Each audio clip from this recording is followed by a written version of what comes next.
Director ജിസ് ജോയ് സംവിധാനം ചെയ്ത് ബിജു മേനോൻ, ആസിഫ് അലി എന്നിവർ കേന്ദ്ര കഥാപാത്രങ്ങളായി അഭിനയിച്ച സസ്പെൻസ് ത്രില്ലർ മൂവിയാണ് തലവൻ.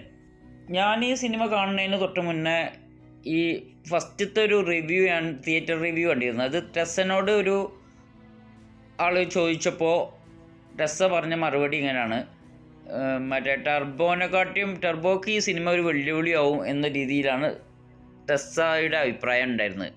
അപ്പോൾ തന്നെ എനിക്ക് സിനിമ ഓൾറെഡി കാണുന്നുണ്ടായിരുന്നു. അപ്പോൾ അങ്ങനെ സിനിമ കണ്ടപ്പോൾ എനിക്ക് ടെസ്സ പറഞ്ഞ ഇതിനോട് എനിക്ക് അഭിപ്രായമില്ല. കാരണം എന്ന് വെച്ചാൽ ടർബോ വേറെ മൂവിയാണ്, ടർബോ വേറൊരു ഫിലിമാണ്, അത് വേറെ കഥ, ഇത് വേറെ, ഇത് സസ്പെൻസ് ത്രില്ലറാണ്.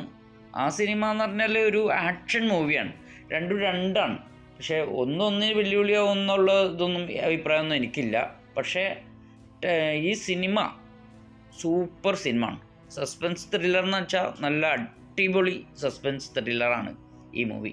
ടെസ്സ പറഞ്ഞതിനോട് ഞാൻ യോജിക്കുന്നില്ല. ടെസ്സ ഈ സിനിമയിൽ ആകെ ഒരു ചെറിയൊരു കുഞ്ഞു വേഷത്തിലുള്ളൂ.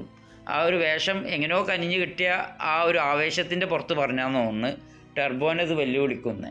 പക്ഷേ ഈ സിനിമ സൂപ്പർ മൂവിയാണ്. സൂപ്പർ മൂവി എന്ന് പറഞ്ഞാൽ അഞ്ചാം പാതിരനെ പോലത്തെ അത്രയും നല്ല സൂപ്പർ മൂവി തന്നെയാണ്.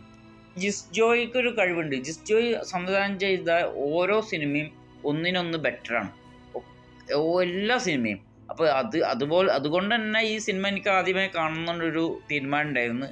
അതുകൊണ്ട് തന്നെ ഈ സിനിമ കണ്ടപ്പോൾ നല്ല മൂവി, എല്ലാവർക്കും ഒരുപോലെ ഇഷ്ടപ്പെടുന്ന നല്ല അടിപൊളി സസ്പെൻസ് ത്രില്ലർ മൂവിയാണ് ഈ തലവൻ.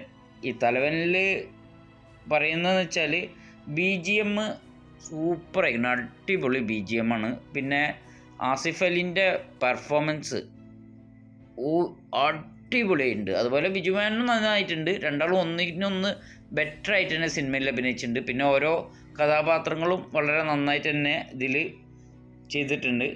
ഇതിൽ SIയും CIയും തമ്മിലുള്ള ഫൈറ്റ് സൂപ്പറായിട്ടുണ്ട്. പിന്നെ അതുപോലെ തന്നെ പോലീസുകാർ തമ്മിലുള്ള പാരകളൊക്കെ ഈ സിനിമയിൽ ശരിക്ക് കാണിക്കുന്നുണ്ട്, അതൊക്കെ നന്നായിട്ടുണ്ട്.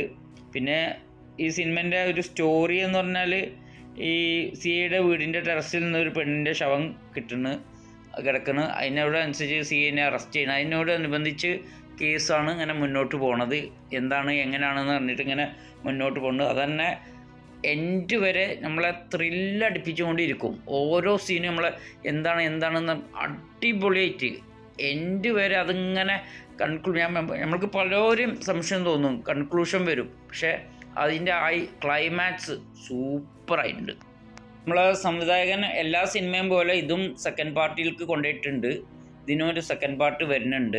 അടുത്ത സിനിമ ഒരു പുതിയ ഒരു സസ്പെൻസ് ത്രില്ലറായിട്ട് എത്തുമെന്ന് നമ്മൾ പ്രതീക്ഷിച്ചിരിക്കുന്നുണ്ട്. അപ്പോൾ നിങ്ങൾ സിനിമ കണ്ടിട്ടില്ലേ തീർച്ചയായും കാണുക, എന്നിട്ട് നിങ്ങളുടെ അഭിപ്രായം പറയാം. ഞാൻ പുതിയ സിനിമാ വിശേഷങ്ങളുമായി ഉടൻ തന്നെ വരും. അപ്പോഴേക്കും എല്ലാവർക്കും നമസ്കാരം, ബൈ.